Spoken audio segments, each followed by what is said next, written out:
Bueno, gente, boa tarde. Falar de um assunto aqui que é um pouco polêmico e de uma informação que eu vinha passando de forma equivocada com relação à raça crioula mais recente, digamos, aí dos últimos 25, 30 anos.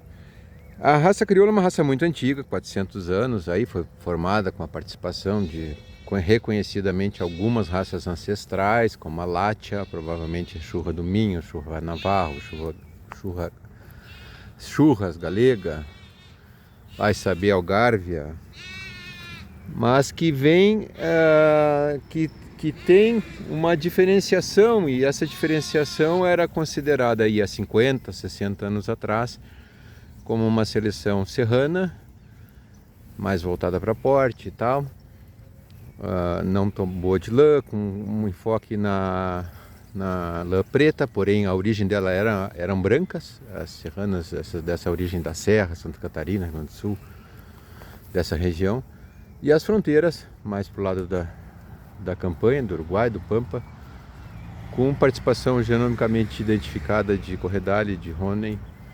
Então tem uma série aí de raças, né? Só que a questão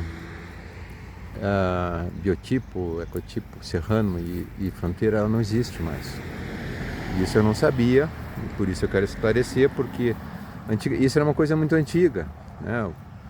E se apegou esse termo hoje equivocado, totalmente equivocado, e eu vou deixar aqui o link do site da Associação Brasileira dos Criadores de Ovinos Crioulos, onde tem trabalhos científicos de primeira linha, né? O professor Gilson Moreira, entre outros, e a professora Gislene também, tem trabalhos científicos ali, publicados em revistas de nível, e que demonstram que em função, por exemplo, o que eu tinha para mim, que o biotipo fronteira era a Embrapa, na origem, né? Que aí há 40 anos atrás, ou mais um pouco, fez um rebanho com doações de vários lugares, inclusive da Serra de Santa Catarina. Está documentado, isso eu não sabia. Então há uma influência do biotipo antigo serrano na formação também do rebanho da Embrapa, que eu tinha como fronteira, né? Então isso não existe mais, não existe mais. A miscigenação foi tão grande, a troca de documentado, isso tem os trabalhos no site. Tati, o que tu quer? Um tapa na orelha? Tapa no focinho que tu tá incomodando aí. Os dois. E aqui tá.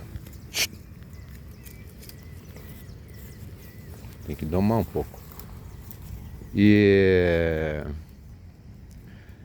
em função dessa miscigenação, esses biotipos, ela tem variações.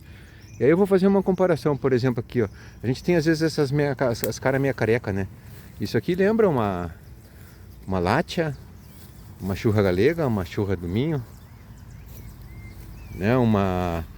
Também ali a própria látia, uma raça ancestral, tem ali do lado da França uma Niche Tête Noir, o Rouge, cara branca, cara negra, com aspas, as fêmeas com aspas, e a látia sem aspas, dos Pirineus mais da Espanha, né? E logo do lado também na Espanha tem a Carranzana também, que é o mesmo biotipo, só que se dividiu em raças, isso acaba enfraquecendo como entidade, né?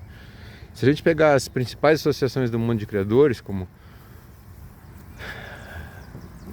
a Lacone, por exemplo, acredito que seja a maior, ela também em 2015 sofreu uma divisão de seleção para carne e seleção para leite, que é uma carne considerada excelente, eu já provei, realmente muito boa, né? E segue uma mesma associação pelo número de associados, pela possibilidade de recursos para investir em pesquisa, em serviços, né? Então eles têm a inseminação deles muito bem organizada, 90% do rebanho fazem 900 mil inseminações por ano, né? Faziam isso aí lá na França, imagina, um programa de seleção, né? E esse é o apelo então que eu faço agora, e procuro esclarecer só como uma correção, né, do que eu vinha falando equivocadamente, que está na cabeça de muitos criadores que eu conheço também, esse pensamento de dividir serrana e fronteira, quando não existe mais essa possibilidade.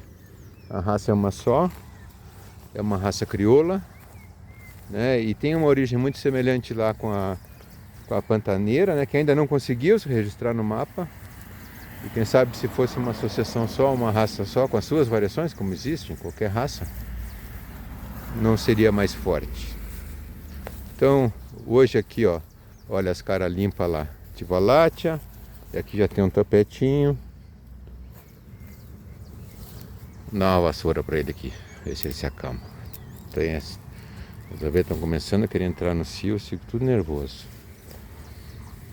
Então tá, gente.